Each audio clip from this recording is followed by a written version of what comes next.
Welcome to everyone online and welcome to everybody in the room. A brief rundown of today's agenda. Right now we are in our welcomes. Right after this, Dave is going to come up and do a bit of introductions of people that work for CNHP, as well as give about 2 to 3 minutes to our partners to introduce themselves. Then he's going to give an overview of the Statewide Natural Heritage Survey and what we'll be working on. Then Tristan's going to come up and do our iNaturalist 101.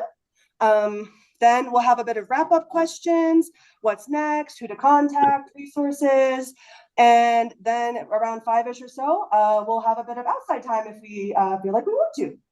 If that sounds great for everyone. I also invite anyone on the chat, keep that chat active, ask questions, raise your hand. I'll be monitoring it the entire time. So I am encourage as much engagement in the room as well as online as possible. Well, this is a blast. It's so fun to have so many people joining us for this right now. And so let's first just make sure everyone knows who we are joining us in this training today. So I'm David Anderson, Director at Colorado Natural Heritage Program. And so I'll go down our list of people and let you just stand up and raise your hand so that everyone knows who you are.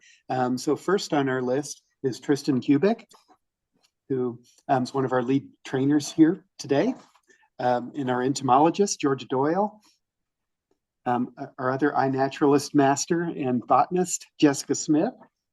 Are you online, Jessica? I think so. I am. Hi, everyone. Hi. Should I get the screen so we can see people for this part? There you go. Okay. Let's see, is Curtis. Where's Curtis? There's Curtis. Hi. I'm Curtis, a botanist at CNHP. Clark Hollenberg. There's Clark. He's not bad at bryophytes either, if you have any such questions. Tyler Lovato, herpetologist. Michael Menifee, conservation data services co-team leader, and Amy Hahn, volunteer extraordinaire at CNHP, and Jessica Cheadle, Jess Cheadle, who you already met, and Julie Hollenberger. Thanks for being here. Yeah. And so we wanted each of our partner organizations to have a moment to tell us all about them and what their role in the Statewide Natural Heritage Survey is. And so we'll go ahead and start with Great Old Broads. And Anne Dalvera is here in the room, but since the state director, Sally Sharp, is here, she nominated you to give us a little overview of the Great Old Broads, Sally. Okay. My name is Sally Sharp, and I'm not the director. I'm just the regional coordinator. It's great to be here. It's been a really fun experience getting to know Dave and going to the place, and it was really fun. So Great Old Broads for Wilderness is a women-led national grassroots organization that engages and inspires activism to preserve and protect wilderness and wildlands. Conceived by older women who love wilderness, Broads gives voice to the millions of Americans who want to protect their public lands and wilderness for this and future generations. We bring knowledge, leadership, humor to the wilderness preservation movement. And we're educating communities about the critical connection between healthy public lands and climate change mitigation. So Broads has a small staff, and our ranks have grown to more than 8,500 members and supporters. There are nearly 40 broadband chapters from coast to coast dedicated to local and national wilderness issues. We have 8 of these broadbands here in Colorado, all the way from Fort Collins in the northwest, where you are, to Montezuma County in the southwest. This past summer, Northern San Juan Broadband partnered with CNHP. They conducted field studies, field surveys on public lands in Ouray County. Broads volunteers cataloged rare plant species at the top of Engineer Mountain, and they accompanied a CNHP entomologist to survey for pollinators of a rare, large-flowered hollyhock and other insects along Owl Creek Pass Road in Ouray County.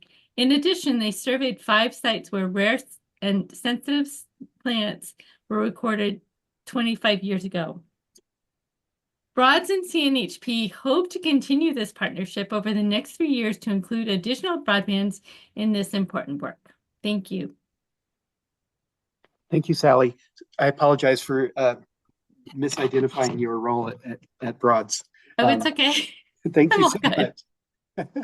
much. So next up is Colorado Native Plant Society. And do we have an online representative who's going to speak for them?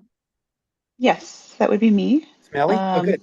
Yes, yeah. Hello, everyone. My name is Melly Avery. I am the Restoration Committee Chair for the Colorado Native Plant Society, and we are dedicated to furthering the knowledge, appreciation, and conservation of native plants and their habitats in the state. And we are partnered with CNHP to participate in the Adopt a Rare Plant efforts, as well as this statewide survey more generally, and we use iNaturalist in our own projects as well. Fantastic. Thanks, Melly. Next up, we have Jessica, who's going to tell us about Adopt a Rare Plant.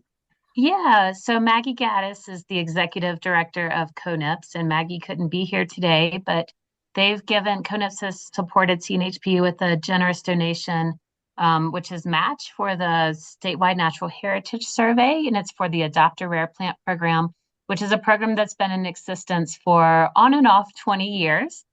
And the way it works is we've historically given CONIPS members, once they sign a data sharing agreement, access to some of our records, and we send you on a hunt for rare plants. Once that our records are historical, so they haven't been seen in over 20 years. And so with the advent of the statewide natural heritage survey, we're thinking to shift our focus a little bit from specific records to a list of plants that we'd like help finding. And so this ties in really well with our iNaturalist training today. So we'll probably have some follow-up meetings past this one, but hope that you enjoy the one today. That's just the broad overview of iNat, and then excited to recruit some folks to help us with our botany needs. Very cool. Perfect. Thank you, Jessica. Well, next up, I'll invite CSU Extension's Native Plant Masters lead, Michelle Ritchie, to tell us about her program. Hi, everyone. Happy to be here. So I'm actually representing Extension in 3 different areas. Native Plant Masters began about 28 years ago. And we train people to go out into the field and to identify plants. And they take part in our program, which is field-based. And when they're finished with one class, they've gone through 12 hours of training. And if they want to get a certification, then they go through 36 hours of training. So quite a lot of training to get under their belt, to get out into the field and learn how to use a dichotomous key and identify some of those plants. So that program's been around for about 28 years. I also represent the newest, most recent endeavor, which is our new Rocky Mountain Naturalist program. And we will have some citizen science going on with that as well. And that one is about 24 days old. We just launched it this month. So 2 things that older, been around for a while, and brand new. We're still looking into getting people enrolled in that and getting some of those experiences.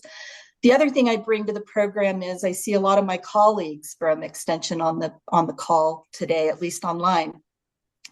And we have put it out we have program reporting and research units, and we put it out to all of our colleagues to join us today to learn about this, because some of us as professionals would like to get out and help with this survey as well. So very happy to be here, and thank you for the opportunity to introduce ourselves and our programs. Wonderful. Thank you, Michelle. Such amazing work that you're doing, and so many cool opportunities through Extension. And for another cool Extension opportunity, we'll invite Lisa to tell us about the Native Bee Watch program. Hi everyone, I'm Lisa Mason. I'm also with CSU Extension. And if anyone's not familiar with CSU Extension, we have an office in nearly every county in Colorado. So if you're not familiar with Michelle talked about a few of the great programs we have, and there's so many more. Like I know we have a lot of master gardeners online today, yards, gardens, natural resources. We do a lot of cool stuff. So check us out and check out your local county extension office if you're not familiar. I also run the Native Bee Watch Community Science Program. And so we are with over 1,000 species of bees documented in Colorado. We are training volunteers to identify bees within 8 different categories. We call those morphospecies. And so you take a training and you observe plants for 2 minutes. And you can monitor as many plants or as few plants as you would like throughout the summer season, and then record that data in our online data entry tool. So it's a lot of fun. My favorite part of the program is people join to watch the bees, but then they see so much more biodiversity in their home landscapes and public gardens and open spaces, and it's really exciting to see what people see what people are seeing. So if you're interested, we will be doing trainings in May. Trainings are online, and the commitment to the program is really up to you. We hope to get data throughout the summer season, once a week or once every other week, but we recognize, everyone's on vacation during the summertime too. So there's some flexibility there. If you're interested in learning more, please visit nativebeewatch.org. Thanks, Lisa. I think you just explained why it's so perfect to have you as a partner in trying to understand Colorado's statewide biodiversity. So we're really excited to work with you on that. And last up from CSU Extension, we have Robin Young. Hi, everyone. I just want to echo everything that Lisa and Michelle just said. We've got some great things going on. And to, further the iNaturalist program, everywhere I went, I was just in Mexico recently and looked it up and saw some of the species that I saw in Mexico. And so I'm super excited about this opportunity that you're gonna hear today about how to use iNaturalist and the ways that we can all contribute around the world. And so it's just a really exciting time to be here. And again, we've got some great things going on in Extension. So if you're not familiar with your Extension office, please get yourself familiarized with it, because there's lots of great resources, and we'd love to contribute or have you contribute to anything that you're doing in your communities or at your property or anywhere else that you are really looking at being a naturalist. And so thanks for the opportunity, David. Appreciate it. And we will continue on. Thanks. Thanks, Robin. We just love working with you all. There's so many cool things going on at Extension. And let's go ahead and I'll give you a brief overview of what is bringing us all together here across all these different partners and networks to address our statewide biodiversity project. I want to make sure everyone has sort of a baseline understanding of what our program is about.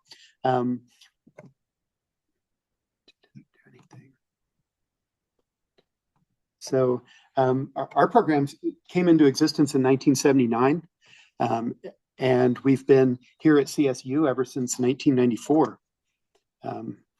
And so we're totally collaborative.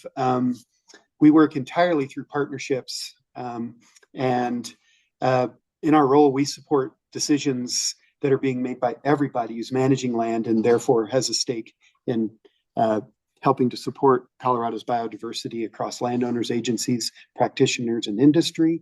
And we do that by tracking locations and status of rare plants, animals, and habitats across the state. We're entirely soft-funded. We've got a staff of about 50 permanent staff of about 50 experts right now. We're ramping up rapidly now to add probably about 80 more technicians and interns to our staff for the summer. And so we're part of Colorado State University. We're a non-academic department here in the Warner College. But we, as a non-academic department, we do still have very significant teaching roles that we take on. We're also Colorado's constituent member of the NatureServe Network. The NatureServe Network is a global network of conservation programs, most of which are housed within a provincial or a state government. There's one in every state and every province. We're a little bit unique in that we're part of a university. University gives us a wonderful and entrepreneurial home from which we can diversify into doing many different roles in the conservation space. So it is a fabulous place for us to be. We love it here at CSU. And so that's where we live. Last year, about a year and a week ago, we got funded to complete the statewide natural heritage survey. It's an expansive project. It's going to level up the natural heritage data of Colorado. And it will be surveys across the state mapping our rare species and habitats so that we can plan on their behalf. In order to do this, we're engaging Colorado's community scientists to greatly expand our reach. This is a rather large state, and we only have 50 permanent staff, plus our technicians. You spread that many people out across the state and their ability to cover ground is pretty limited. So we need help from our community science partners to magnify this effort. And what's amazing is there's a community of such knowledgeable and enthusiastic people in Colorado. Mobilizing you and everyone else in that space is going to really move the needle on conservation for the state through this project. Another thing that is really exciting about this project is the connections with tribes that we're developing to empower tribes in the collection of natural heritage data, supporting them and bringing into focus the knowledges of our tribes as part of our natural heritage story. We're collaborating with things called regional partnerships. I'm going to show you what those are in a minute. Land trusts and other conservation partners to connect communities and landowners to this effort. And all of the products of this work are going to get brought together into a one-stop shop that we host on our website called Codex. That's a place where you can get the decision quality data for the state across CNHP, CPW, and about 30 other partners' data are hosted there. It's a really great resource. That's where the results of this will live, along with a dashboard that we have just built, and we're going to continue to enhance that dashboard to provide a really cool window into our biodiversity in the state. So why are we doing this project? Why is this so important now that we try to survey the biodiversity of the entire state? Well, climate change and habitat loss are really prominent driving factors right now for biodiversity in our state. And we need a balanced baseline map of our natural heritage wealth as a guide right now. You can see from these maps that this one on the left is the survey effort by CNHP in projects that were funded mostly by GOCO and EPA to survey the biodiversity of our counties. That map is incomplete. There's a bunch of counties that we've never done a comprehensive biodiversity survey in. And then on the right, you see a map of undersurveyed areas in Colorado. Wait, is this is this the community science intensity map from iNat? Yeah, that's all occurrences. Oh, okay. So the darker areas are places where we hope you'll go and go find cool stuff, because very few people have done work in a big part of the state. You can see that we've tended to collect data close to where we live.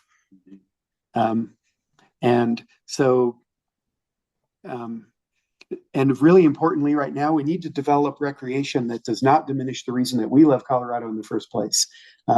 Recreation is a juggernaut in our state right now. There's many billions of dollars coming into the state.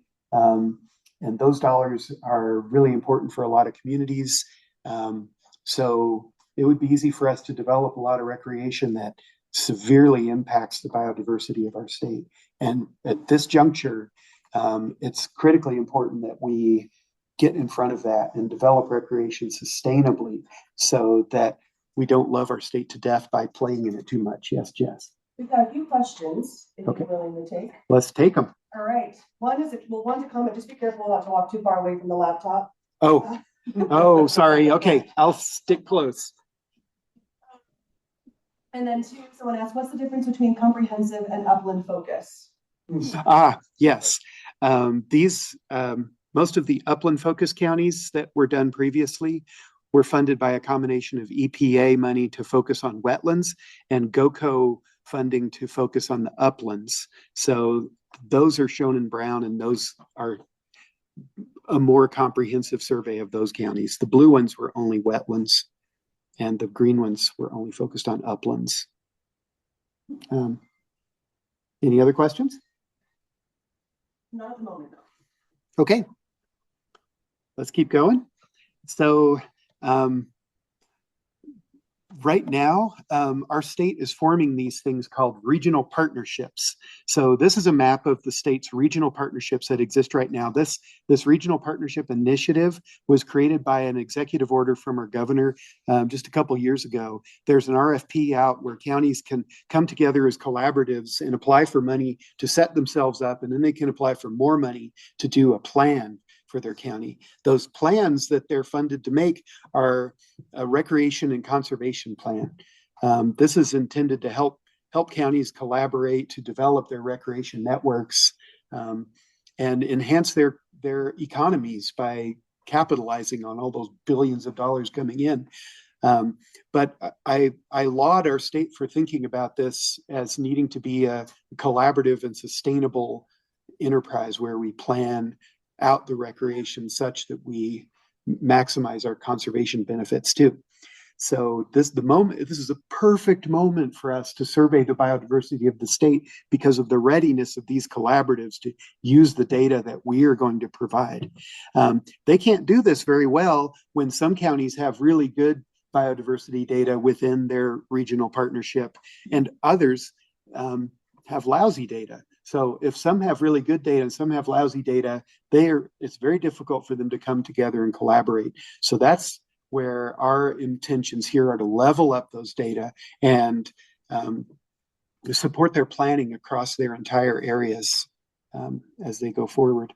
And right now, the state is just completing a thing called the Colorado Outdoors Strategy. CNHP was one of the 3 leading partners on producing that.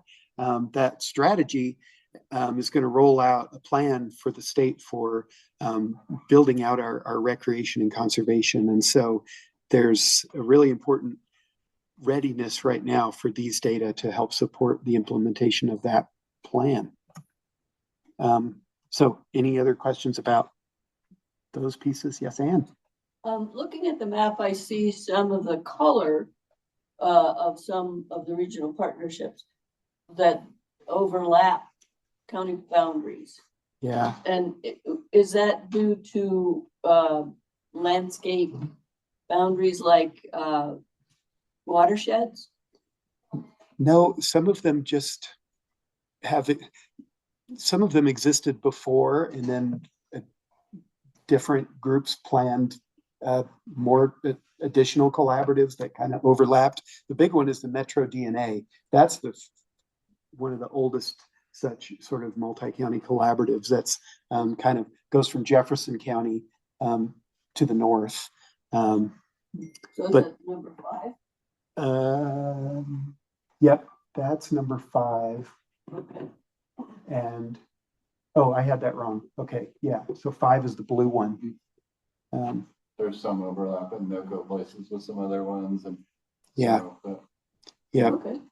Some are based on some ecological boundaries, but most are based on county boundaries. But it's really an idea that regions have different planning needs, and sometimes some regions will have 2 regions that they connect with, and that's why you have overlap. So yeah, there's a whole TPW page on the Regional Partnership Initiative that you can read about. Okay.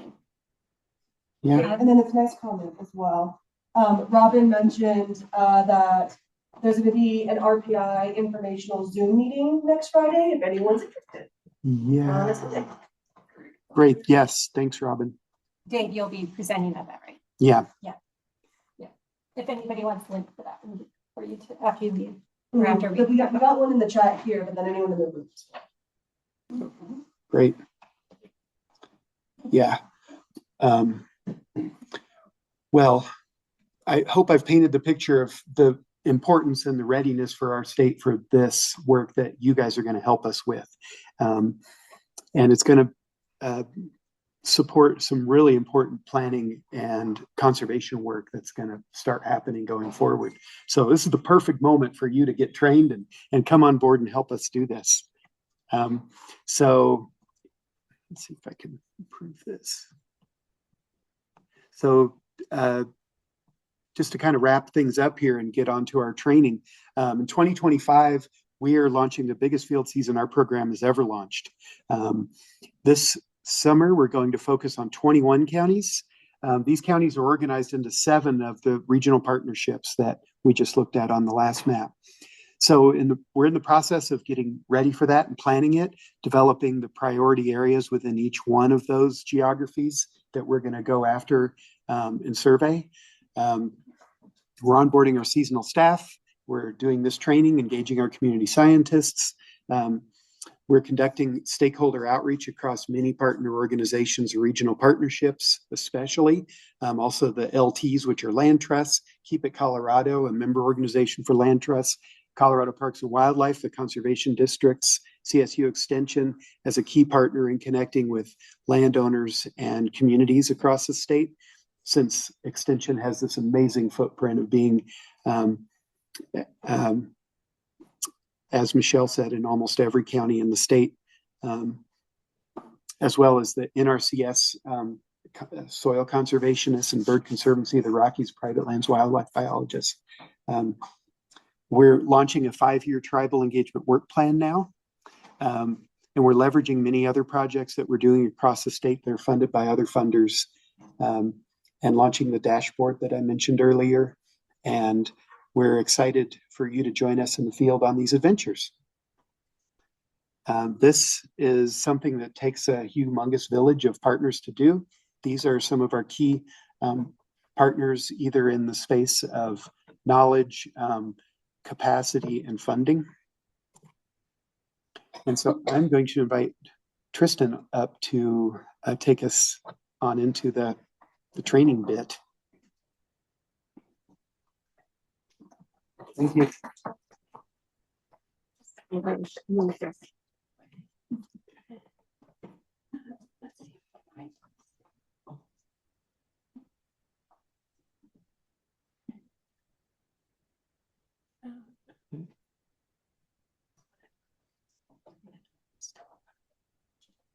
Yeah, try it out. Yeah, there we go. Okay. Did the clicker work for you, Dave? I didn't try it. Oh, look at that. It does. Okay. Sweet. Thank you for the introduction, Dave.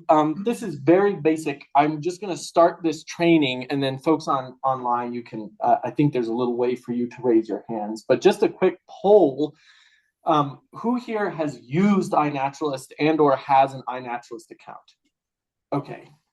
Yeah, and I'm sure the online room has a similar proportion. No worries if not. For those of you that already have an iNaturalist account, some of this will be basic introduction. It's always good to refresh. Maybe you'll learn something new. And for those of you who don't yet have an iNaturalist account, this will get you set up with one.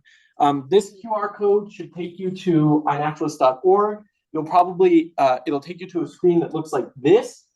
And then on this screen, if you have an account, you can click login, and then hopefully everyone remembers their username and passwords. But if you don't have an account, there's also an option for you to sign up. And so if you click on sign up, you'll be brought to a menu that looks like this, which will allow you to create an iNaturalist user account. And this is critical and essential for you to be able to post observations to iNaturalist. So you can put in your email that you prefer, make up a username for yourself. A lot of people pick their favorite species as their username, or you can just do your initials. And then, of course, your password you'll keep confidential. And then it'll ask you for a few other things. Let's see. Moving on, once you have an iNaturalist account on a computer, if you're at your homepage, this is the homepage for the entomology account for CNHP. If you want to help us, you can join the Colorado Natural Heritage Program project by hovering over this little community menu here, right here, and a drop-down menu will appear with some options here: people, projects, journal posts, forum, etc. And if you click on projects, you'll be brought to a screen that looks something like this. And they have different projects featured weekly, I think. You know, this was from a while ago, so you may not see Crabs of the World anymore, but that's not important. The most important part of this screen is this little search bar down at the bottom here. And so you can type in Colorado Natural Heritage Program down there. And then if you click go, is everyone, am I going too fast? Okay, I will do this on the phone. So you can join our project on a phone, but what you'll have to do later is go onto a computer and click some very helpful data privacy options that I'll talk about briefly in a little while. But you can certainly join our project now. Questions from online? None of this is appearing on their screen. Yes, someone said that. None of this is appearing on their If this isn't appearing on your screen, go to your web browser and type in iNaturalist.org would be my recommended solution for that. And then, you know, we can start from there. There will also be time after this to help work through. Yeah. If we join the project, but maybe are like doing observations in other states, like the programming knows that and it won't just put everything. That's correct. The Colorado Natural Heritage Program project will only gobble up observations from the boundaries of Colorado. Yep, good question. Other questions while we wait for folks to kind of get caught up? Okay. We can go over all of this again. I think we'll definitely have time. These slides do not take very long to get through. So once you've typed in Colorado Natural Heritage Program, a list of several projects will come up. We're associated, I think, with the Flora of Colorado project, which is why that pops up. But what you want to click on is, of course, the first one, the Colorado Natural Heritage Program. Now, if you're on a computer, when you click on this, the next screen you should get to is this screen that asks if you are certain about joining our program. And everyone here today, I think, is fairly certain that they want to join this project.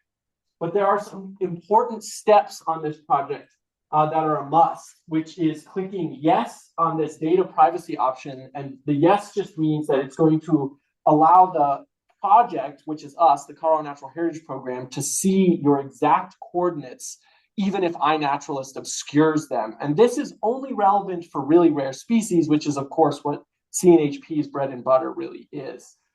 If you don't click this, we will have to, Georgia will annoy you and have to reach out, and it's a big trouble that we have to go to get your specific coordinates. But your data is really useless to us unless we have the exact coordinates of your observation. So this is a very critical step in order to help us gobble up information. Do you want to say anything about this, Georgia?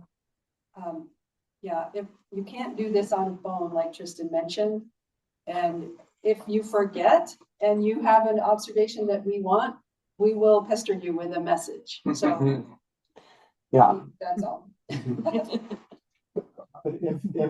if you pester them, can they go in and turn off on the yes? And we send them instructions. Yeah. When we pester. Yeah. Tristan, you may need to repeat any of that. Yeah. So Georgia Doyle, she most likely who's going to reach out and pester you will be Georgia Doyle. And she was just reminding that if you don't click this option, we'll reach out to you and pester you if you have an observation that we want. And we'll include instructions on how to go back in and click yes on this. But this just makes it simpler from the outset for everyone. Are there any questions? Yeah. Oh, someone online just said, how do we find or join the CNHP? I don't see it under community. Okay, so I'll go back real quick and just show you. So when you hover over community, click on projects. You don't have to click on community, but you can click on that projects option in the drop-down menu that comes down from community. And then from there, you'll be able to type into a search bar at the bottom of whatever today's featured project is. And then type in Colorado Natural Heritage Program, which will bring you to this menu. Excellent. Other questions so far about joining the CNHP project? And someone mentioned as well, just make sure you're logged into your iNet account too when you're doing. Yes, you have to be logged in because the project keeps tracks of people by their username and their user accounts. So you have to have a user account in order to be remembered by our project. Excellent. Okay, other questions? Critical. Yes, share your data with us. We're not poachers. We're not going to go out and destroy rare species. We protect them. Yeah, Tyler. Yeah, I was just going to say, you can still obscure your coordinates to everybody else when you make an individual observation. This checkbox just allows us to see the coordinates through like George's account. Yeah, to repeat that for folks online, if you, and we'll talk a little bit about this later in the presentation, I would highly, highly, highly encourage people to always have your data publicly available. Some of it can be lost if you choose to keep it private, and we'll look at the menus on where to select these things. But in some cases, if you choose not to share your data, iNaturalist it'll get lost. And then that data is not useful to anyone. And that comes at the risk of potentially having an observation of a species that's at risk for poaching or specialized collecting. But Jen Ackerfield is in agreement with me on this. Those windows often are so small for these rare species, and iNaturalist is pretty good at obscuring those rare taxa that it really doesn't behoove us to obscure data or keep your data privacy. If you have other reasons to do so, that's totally understandable, but I think the default setting should always be the way to go, which is to make all your data public. But if you do want your data all private, again, clicking this yes option, like what Tyler was saying, is not going to make it publicly available to everyone, just to Colorado Natural Heritage Program. Okay. Any other questions before we move on? Excellent. Moving on. So from here, this is the home screen. Again, we're back to the sort of home screen of the user account here. And from here, I'm going to just do a brief crash course on how to upload observations. Again, this is if you're on a computer. The apps make it pretty easy to upload observations if you're on a phone. But if you want to upload observations, you can click this little green upload button up in the upper right-hand corner of your screen. That will bring you to a screen that looks like this. You can either drag from folders where you have pictures or browse your files by clicking the blue button, choose files. Once you have an observation or a photo potentially loaded in there, it'll look like this. That screen will turn into this. You have your observation here, and now you're going to want to start filling out what we call some of the metadata of the observation. So the observation itself is the photo, but then we need some other data to help make that photo useful to us. Of course, that includes when the photo was taken, so when you actually observed the organism or the evidence of that organism, and then a location in lat long. Most modern day devices will capture this information when a photo is taken, especially if you have a smartphone. It will automatically capture this data, and then that photo will talk to iNaturalist. iNaturalist will read that data and automatically populate the date and the location when that photo was taken. Some cameras also have GPS in them. I know some Olympia Field Tough cameras have GPS in them. So they will also collect this metadata when the image is taken. If not, and if you're an old school naturalist like myself, you have a field notebook that has this data associated with your specimens or your photos with the date and the location. And then you just want to be diligent about making sure those data match up. There are some other bonus point data you can earn here at Colorado Natural Heritage Program with your observations, which is to include a little habitat blurb in the notes section and an estimate of the population size or habitat status. And I think I put a little example in here. Another bonus point that you can get is to use some taxonomic keys if you are familiar. This is for the extra achievers out there. We have a few of them out in the field, volunteers of ours. I'm thinking of Ernie and Scott primarily, but there are some others of you out there potentially. But if you know what a dichotomous key is, A, I'm sorry, because they cause a lot of headaches for a lot of people. And B, good for you if you know what characters are taxonomically important for the organisms you're taking pictures of. Please, please, please photograph those characters and make sure that they're in focus so that identification can happen. If you're trying to take a picture of an aster and say, the little hairs on the inflorescence are important, and you take a picture of a leaf, we're not going to be able to identify that with any confidence. And so it's going to be functionally useless for us. This note is mainly for plant and insect people. And for insect people, sometimes you have to dissect genitalia out and have a microscope. It's just a nightmare. So yeah, Jess. Yes, sorry, we have a few questions about. Excellent. Yeah, let's do it. Jane asked, I entered species citing before adding CNHP. Will you still get this? Yes, CNHP will as soon as you join our project. The question was, for those online, if you've made observations before joining the Colorado Natural Heritage Program project, will we have access to those observations that you posted before joining? Yes, we will retroactively scoop up observations from the past. We can time travel in that way for sure. Excellent. Next question. Alrighty, this is a tech question, but my screen does not look like this on my phone. Is it possible I have a version, or does it update automatically? The phones, I'm just walking through on the computer screen so that everyone will have the option to click that data privacy menu that we looked at earlier. I'll go back real quick. This is the only reason. If you're on a mobile device, your screen is going to look nothing like this. And so sorry if that's difficult, but you can still kind of follow along. And what I think I'll do is we can prepare some slides for mobile devices and put them alongside these slides when we post it online, and they'll just be similar. But for the sake of ease today, we're doing this on a computer, mainly for these data privacy menu options that are not available on mobile devices. You can still join the CNHP project from a mobile device by navigating the community, I believe. Excellent. Other questions? And then I think there's still a little bit of difficulty finding CNHP's project, but to confirm, essentially, you have to be logged in. Yes. You then go to the community, you hit projects, then you search Colorado Natural Heritage Program. That's correct. Yeah, we can go over those slides one more time just for folks' convenience. So starting with your homepage, so you have to be logged in with your iNaturalist user account, which is what is shown here on the screen currently. This is the CNHP, again, entomology user account. And if you hover your mouse over community and don't click, then this drop-down menu will appear. And then from there, you can click on projects, which will bring you to a page like this. Again, the screen will not look identical. I don't know what project is currently being featured today, but it won't be Crabs of the World, probably not.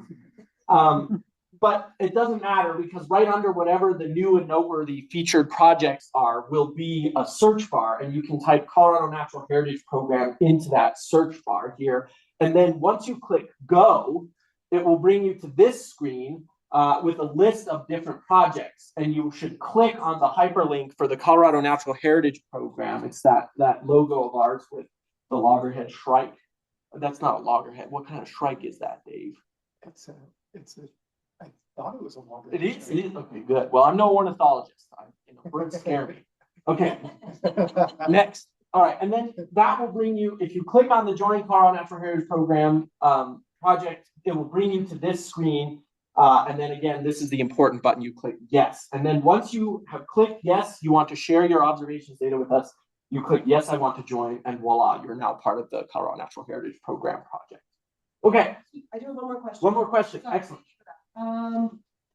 When using iNaturalist to travel, so someone uses iNat when they travel and there are interesting entries from elsewhere in the country. Is this going to be a problem for us, or do we have a way to just grab the Colorado entries? Yep, the Colorado Natural Heritage Program is like a giant cookie cutter. It will just cookie cutter only the Colorado observations. So travel the world, be naturalists, enjoy your observations in faraway countries. Yeah. I was just playing around, and you can open a browser on your mobile phone and probably get into Oh, yes. Excellent. So if you want to make the settings now and you're on your mobile, open Chrome. Certainly. Thank you, Michael. And that.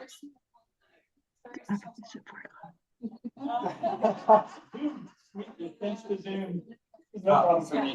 So for those online, if you want to go through and access these screens, Michael mentioned that you can open your browser. And in fact, that QR code at the very start, if you aimed your phone at that should open your browser and open the website of iNaturalist and not the app. All right. Other questions before we move on? They are good. Okay, continuing.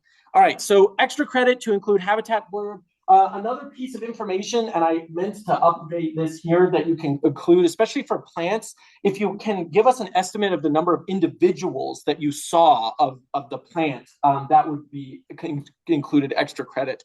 What does extra credit from us mean?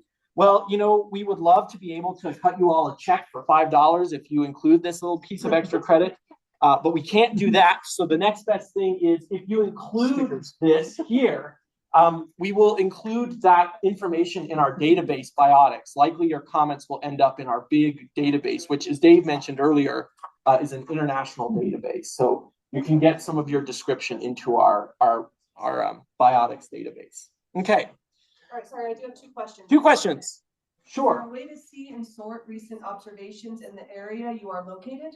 Yes, and we can go into that in a little while. But basically what we'll do is there's a little, if you're back at your home page where your main account is, and you can just do that by clicking on your account profile anywhere, just up in the upper right-hand corner. If you click on this, it'll bring you back home. If you go there and you click on Explore, you'll get a search bar, and under that there'll be filter options. I wonder if I have one of those. If I have a screen that shows that, I'll address that there. But from home and from the Explore menu, you can open up a filter tab, and that will give you all of the tools you want to slice and dice data as much as you want. You can narrow it down to city, to county, to state, to country, to hemisphere. You can do however you want to slice and dice it. You can also manipulate the date ranges. So if you want to look at observations you posted 2 years ago, you can look at observations that way. It provides a tremendous amount of diversity and flexibility in how to sort observations. Excellent question. Another question. Okay, no more questions. Okay, good. All right, we talked about the taxonomic key, folks. Just a quick joke about taxonomic keys. They're written by people who don't need them for people who can't read them. So very good. Yes, question. It does. Sometimes the date will include the exact time. It depends on what I'm doing. If I collect fireflies, for example, I will oftentimes include the time stamp in addition to the date. And sometimes I've been collecting for 8 hours and I don't remember when I collected one thing. So that's optional. You can include a timestamp or not if you want. I don't think that'll make a huge difference to us. It's more of a personal preference, I would say. And then one last one. If that's yeah. Oh, absolutely. When you enter a species, does it post instantly or is it reviewed? Yes, it's posted instantly. So this is kind of where iNaturalist starts to play fast and dangerous with certain things. This is Adelpha eulalia, and I have suffered at the hands of teenagers and amateurs on iNaturalist. This is Adelpha eulalia. I have been trained. I know what this is. And sometimes other users will come in and say, no, this is a monarch butterfly. Why? And when you have users that do this, they can skew the identification of species. And so I hate to say this, but this is true in natural history collections, just as it is on iNaturalist. Although on iNaturalist is probably a little bit more of an egregious problem. We don't know much. Most of the things are misidentified. Even taxonomic experts are making mistakes, and with new genetic revolution and new molecular data, a lot of the specimens in natural history collections, and especially the observations on iNaturalist, are misidentified. That is the big problem with iNaturalist. We only gobble up observations after we've sent one of our trusted taxonomic experts to verify a species ID on iNaturalist. So that's how we gobble up data, really. And that project will flag observations for us. So yes, the review process is peer review, true in the truest sense of the word. It's the public reviewing these observations. There are taxonomic experts out there in the general public who will weigh in, but until a species has a 2/3 majority agreement on what species it is, it will not be considered research grade ID. And we'll get into that a little bit in this talk as well. So good question. So here we go. Let's look at this. This is exactly what I was just talking about. This is one of Jennifer Ackerfield's observations. If you disagree with Jennifer Ackerfield about a plant ID, you are wrong. That is just one of the easiest ways to go. But again, if you only have one person who sort of ID'd an observation, you're not getting a community census.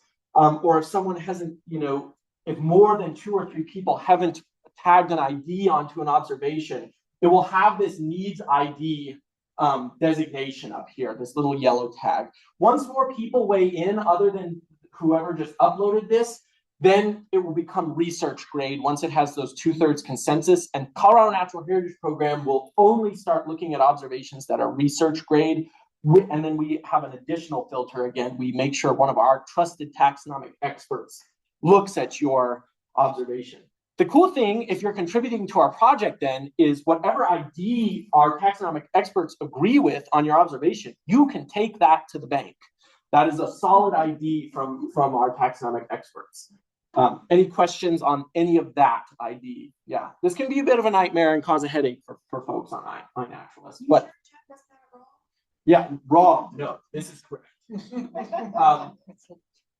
Now, this slide is, again, I borrowed some of these slides from Jen Ackerfield, so I just want to acknowledge her again. Jennifer Ackerfield, author of Flora of Colorado, botanist extraordinaire, wonderful person, just all around. She's talking about plants here, but this is true for some animal species as well. Cultivated plants or captive reared or bred animals. This accounts for both, what we're going to talk about here. And it's useful for us and for other iNaturalist users for you to designate whether or not the observation you're taking a picture of was wild. Did you find this thing out growing wild, or was there some sort of anthropogenic or anthropomorphic involvement in the growing? That is just to say, was there some human involvement in the growing or cultivation or breeding of these organisms?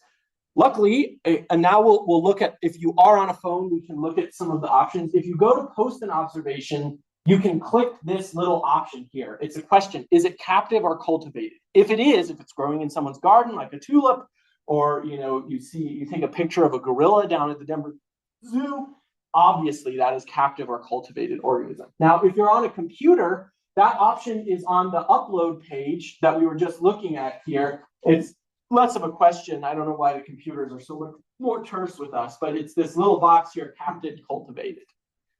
Okay. I have something that someone did share something. Excellent. Answered, but for the room, they said if they knew a bird and they heard the call, but they couldn't get a photo of it, but they were like, can I ID it through the call? Can you still record or post that? And someone did answer, yes, you can. Yes, you can. And so the question for the room, and again for the online folks, is, can you use evidence of an organism that is not a picture of the physical organism itself? And the answer is yes. Although iNaturalist will get cheeky with you if you decide to try and stretch the limit on what counts as evidence of an organism. Footprints, scats, the calls of birds, things like that are generally acceptable, but there are other things where, I'm mind blanking on an example, but if you put one of these exaggerations or you're stretching the limit a little bit on what counts as an organism, iNaturalist will find you and they will bark up your tree and say, hey, what are you doing? I just remembered an example. When we were early days uploading images of insects on iNaturalist, we were uploading pictures of the labels as separate images because they had all of that metadata there. And iNaturalist users ate us up alive and they said, you're going to skew the algorithms. It's not right. The artificial intelligence machine is going to start thinking text is some weird species of insect. It's not good. So you can use evidence of an organism to a certain point, but if you stretch that point too far, the iNaturalist community will make sure that you are aware of that. Yeah. Can you enter your confidence level in your own observation? There is, on the pathway down, you can enter somewhat of a confidence level. If I'm remembering this correctly, it gives you sort of an option. But in those instances, so just to repeat the question, is there an option for you to enter how confident you are on an ID? Well, I can answer that question for the human race, really. The species concept is a lie. That's just rubbish. We just like to put things in boxes, and it turns out life is way too messy to be squeezed into a box. So our confidence on species is already pretty low. But if you're going to try and, say you didn't know this was Adelpha eulalia, the Arizona sister butterfly. Say you just recognize this as one of the brush-footed butterflies, one of the nymphalids. If your confidence is low on identifying something, or iNaturalist, tries to tell you that this is a turtle, because sometimes it will. Sometimes the algorithms in the AI for iNat will do some really wacky suggestions for your species IDs. just take it, Linnaeus gave us this great ladder to climb. Just take it to the next highest taxonomic level that you know what it is. I'm not a herpetologist expert. If I took a picture of a snake, what I would put in my species name, reptile. Close your ears, herpetologist. I'm not good at reptile species ID. And so to reflect my low level of confidence with that, I just go to the highest taxonomic group that I'm comfortable and confident that it's in. Excellent question. Yeah. Other questions? This was something that they technological, but just to confirm, on the desktop version, is there on this specific page an upload? Is that the add button? So excellent question. Once you have your beautiful photo of whatever rare, wonderful plant you have seen on here, and you fill out your metadata and you've given it the best shot that you possibly can for its species name, then you can submit this button in the upper right corner, this green submit, and you know, don't submit one observation at a time. I mean, you can, but don't be lame like me and do it one at a time. You can load this full deck with hundreds and hundreds of observations at once and do bulk uploads as well from a computer. But when you're ready, when all your observations are neat and pretty, you can hit submit one observation. If you've forgotten to include any metadata of any kind, species ID, date, location, anything, iNaturalist will bark at you and it will say, hey, one of your observations is incomplete. Will you please fill in the data before you submit and upload? So that's a pretty foolhardy process. How do they actually upload the picture to the desktop?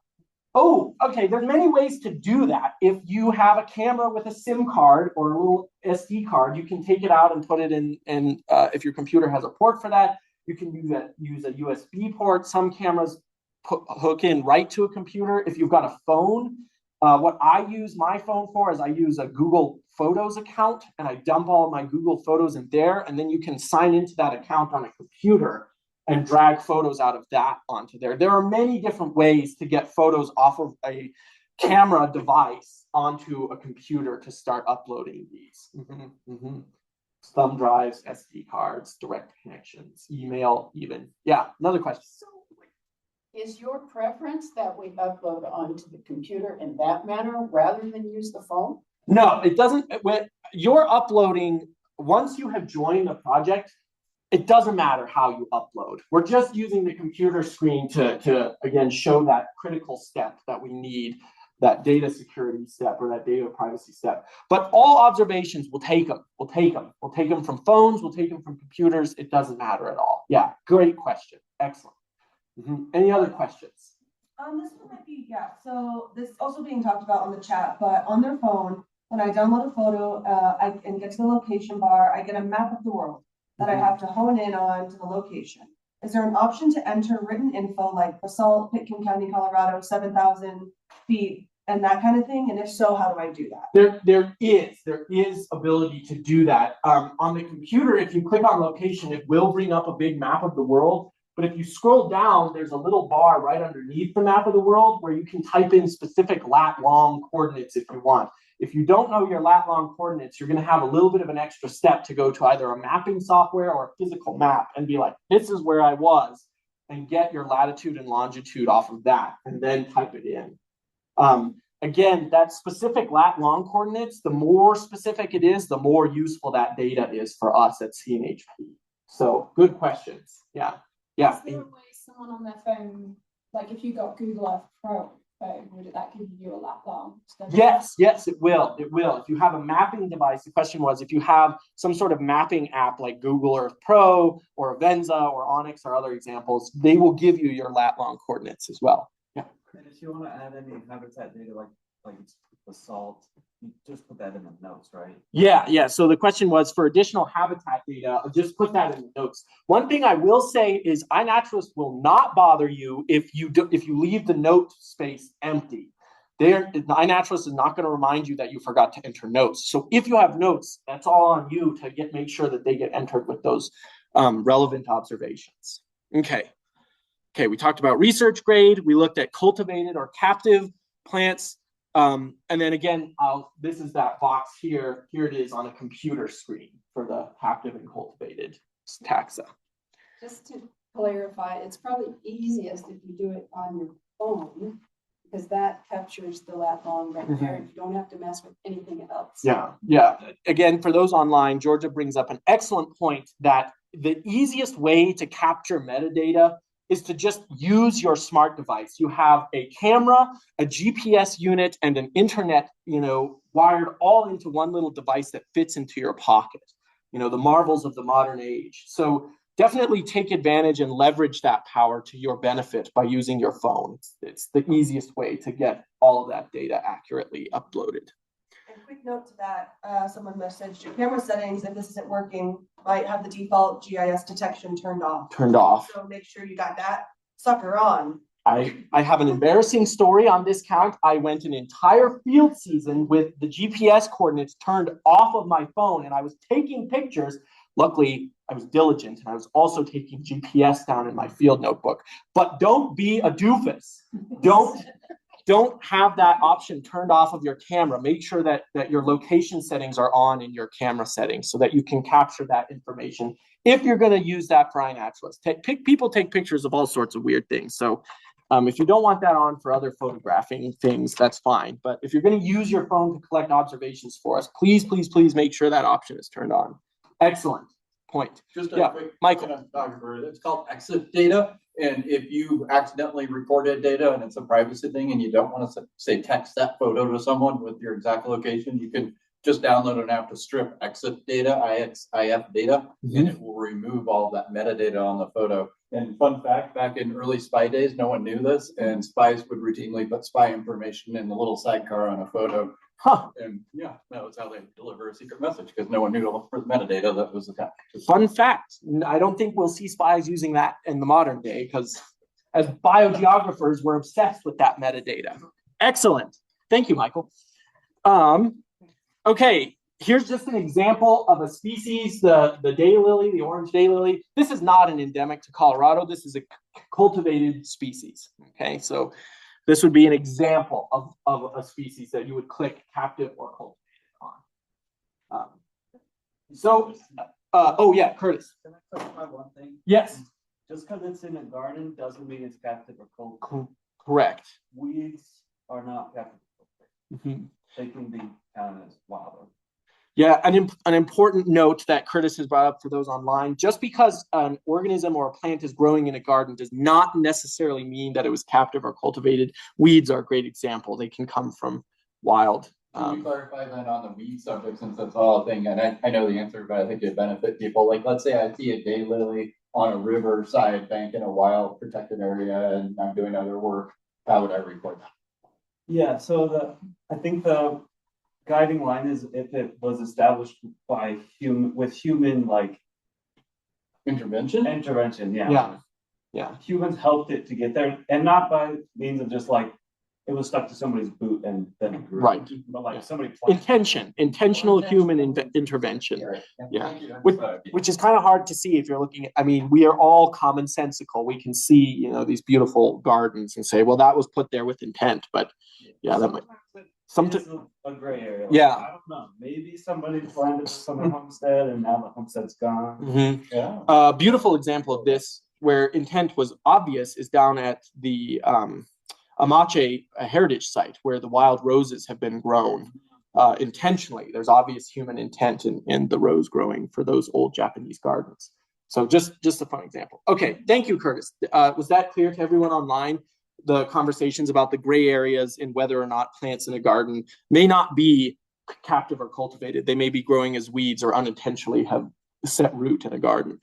I have a question about that. Yeah. So if you just don't know, is it better to just not check the box? Yeah, I would say default, if there's any confusion, if you're less than 50% sure, then yeah, just leave it as business as usual. Okay, any questions from online? Okay. Obscuring location. This is kind of a contentious issue, but again, that's compared to the rest of iNaturalist, which is pretty cut and dry. For those of you who may want to obscure the location of your organisms, you may want to do so because you know it is rare and you don't want poachers coming along or collectors coming along and increasing the peril of this organism's population. That is all well and good, but if you're going to do that, we just ask that you are 100% confident that what you're obscuring is rare. But Jen Ackerfield and I are in agreement that the default setting for this is the best way to go. The default setting for the visibility of your data is public. So the metadata is all included and we have access to it. Again, if you join our project and click that box, yes, you're going to allow us to access the metadata. Even if you obscure it for everyone else, we will still get the data.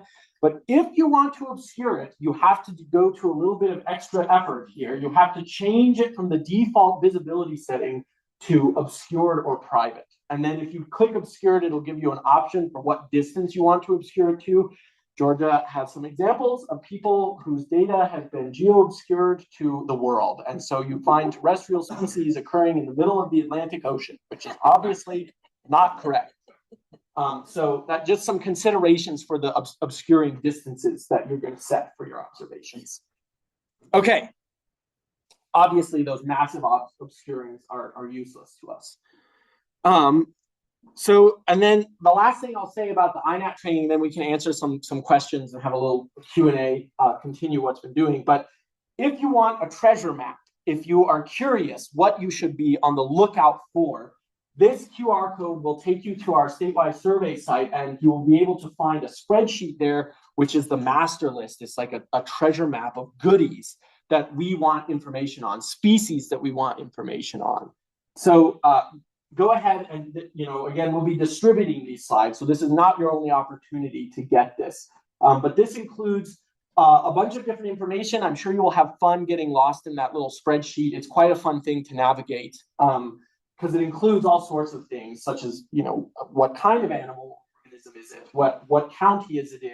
What is its common name? When does it come out? And then the CNHP rankings and evaluations. We didn't really talk about our ranking system, but essentially the lower the number that you see after a G or an S, the more imperiled the population is. And you can find information about our ranking stuff on our website also. Yeah, Michael. Just a quick tip, when you're looking at the ranking sheet, it'll list by county the species that are in the county, but that does not mean that there are other species that do not, because it's just based off of actual occurrences and not model data.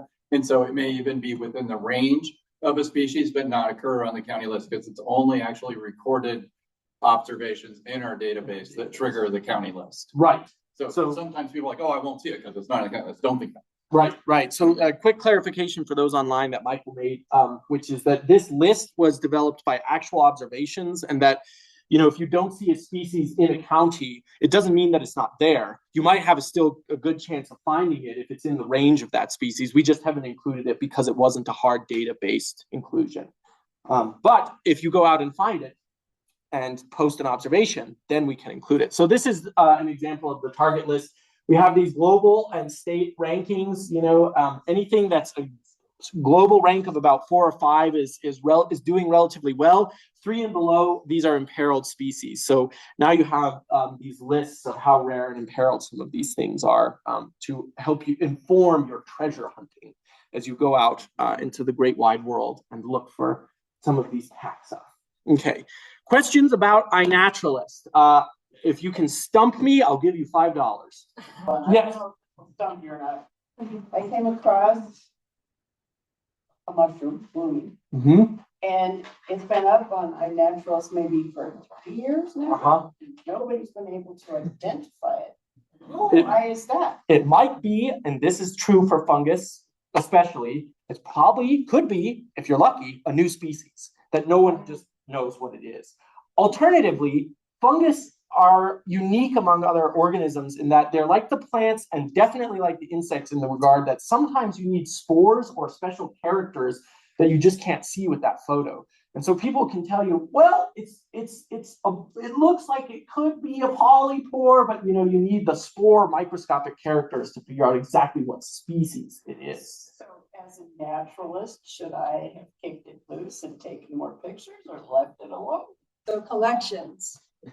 The new collection is iNaturalist. Right. And the gold standard is to get as many photos as you need. Sometimes people put 10 photos, and those super rock stars put them under their microscope and then get photos of the hair that you need to identify the species.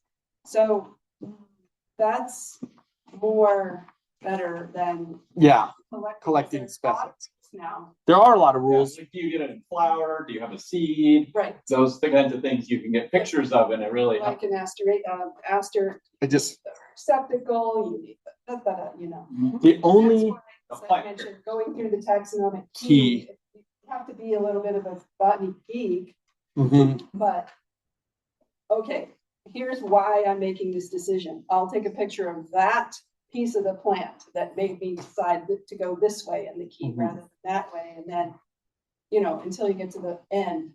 So it's what Georgia is saying for those online is very good advice, which is to take as many pictures as you can. And even if you're not a plant geek and you aren't very familiar with a taxonomic key, taking 10 or 12 or 24 photos is not out of the question to capture as many different characters as you can. Leaves, petals, hairs, stems, maybe even roots if some are exposed.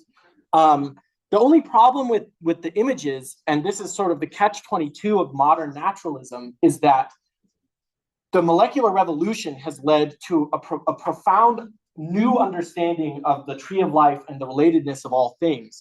And in order to uncover those new understandings, you need molecular characters and pictures. Yet, although we're moving in a direction where maybe our pictures will be able to sequence the DNA of the organisms as we take their images, but as of yet, that Star Trek technology does not exist. So you sacrifice molecular characters. But if you're concerned with molecular characters, you're probably already super geeky taxonomic expert. Yeah, Amy. Would this be a good time to talk just very briefly about photographic technique on phones? Because there are some things that you can do that are quick and dirty that actually make a huge difference. There are, and all I will say about that is if phones have different settings that you can use, and I would just encourage people the way to learn about those settings is to play with them. But again, one of the artifacts or sort of the possibilities we enjoy as being residents of the modern age is that phones are becoming increasingly better at being photographers than people are. And so nowadays, there are phones that are coming out with AI that will adjust the camera settings for you based on what you're pointing your phone at. Again, a lot of these automated settings you can turn off and play with, but it's a great point that you bring up, Amy. If you want to, you should play around and experiment with the capabilities of your phone's camera. They're getting quite capable, and their settings are quite diverse and flexible. So, and for those of you in the room, we can go out to Sherwood Forest here afterwards. If there's people that want to stay a little later. Am I running into time issues anywhere? Am I?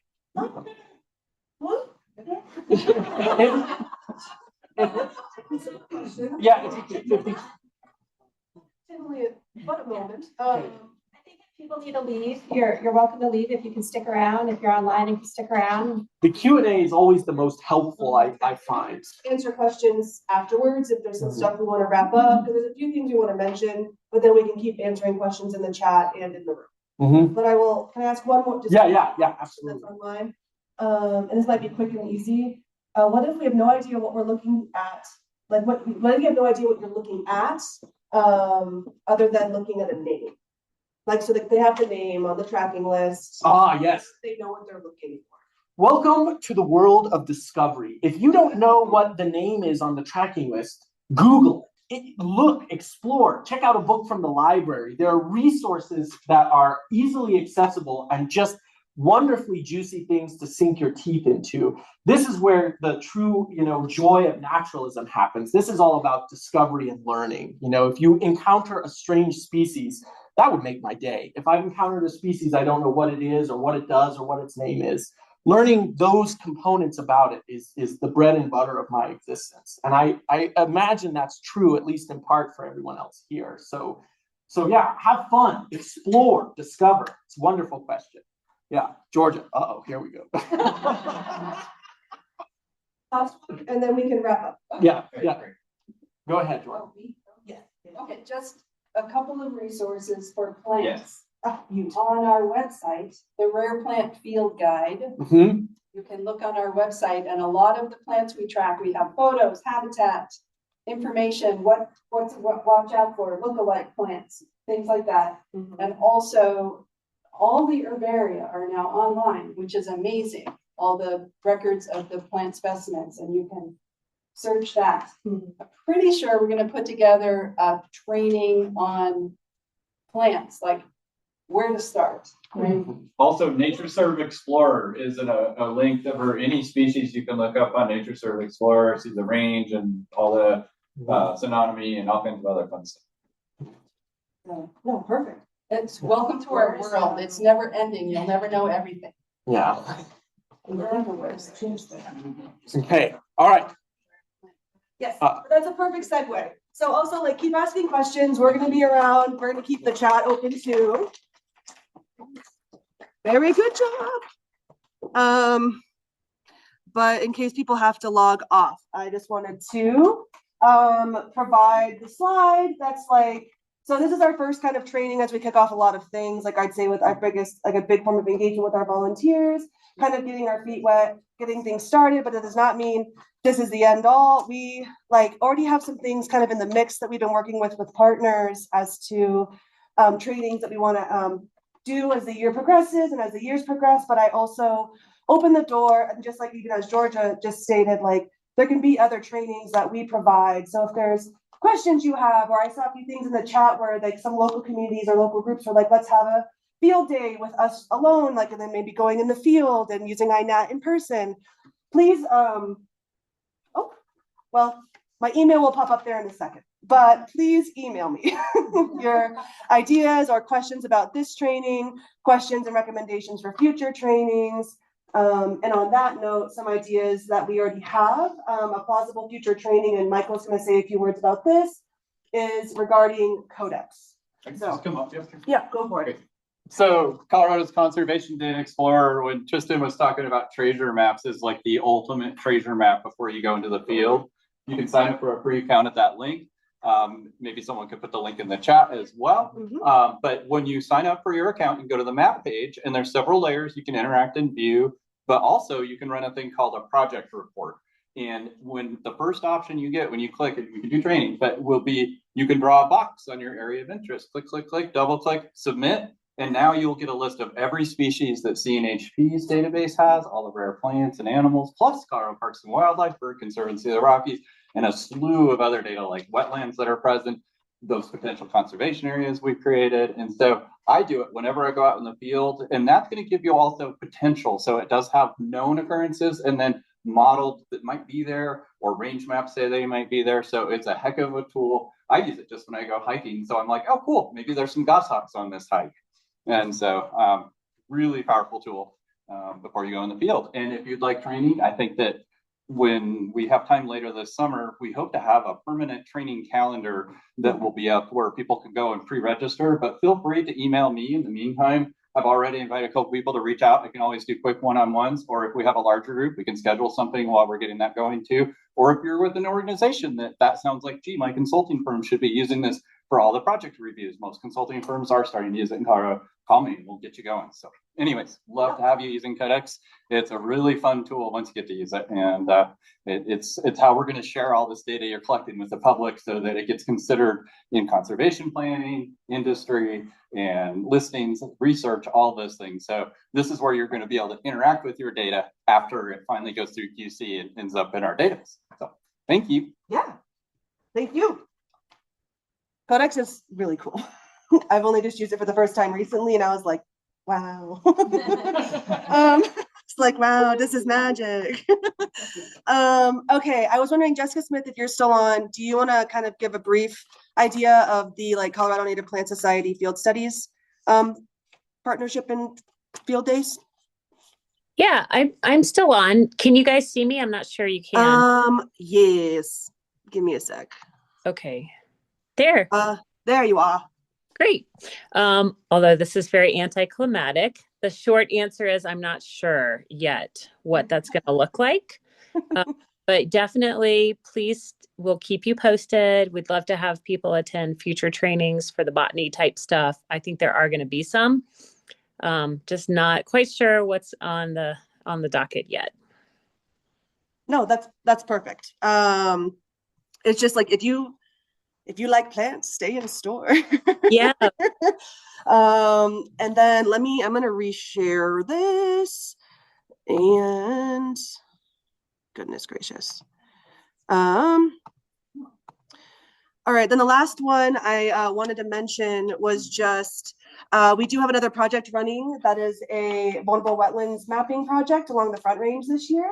And so the lead of that project just wanted that to like kind of be in our minds, that there's also a training aspect that comes along with that project proposal. So if you're interested or ever wanted to be interested in wetlands, what they are, plant ID, assessment techniques, I mean, general stewardship and how to care for wetlands, that's also something that's on the radar for more like a September, August. Like it's not, none of these are fully planned out yet, but these are just things that are on our radar. So that could be very cool too.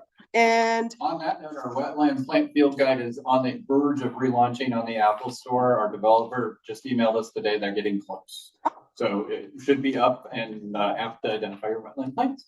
That's awesome. But yeah, that's like, and I implore that any other ideas. So let me see.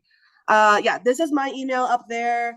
There's a QR code for it as well, and the QR code to the statewide survey. So yeah, any ideas of how you want to engage? Any questions about the iNat stuff? Just statewide questions. If you want to be an individual volunteer, if you want to talk about your group and your volunteer group and how to engage, like please just email me any and all questions. Like this is a huge project.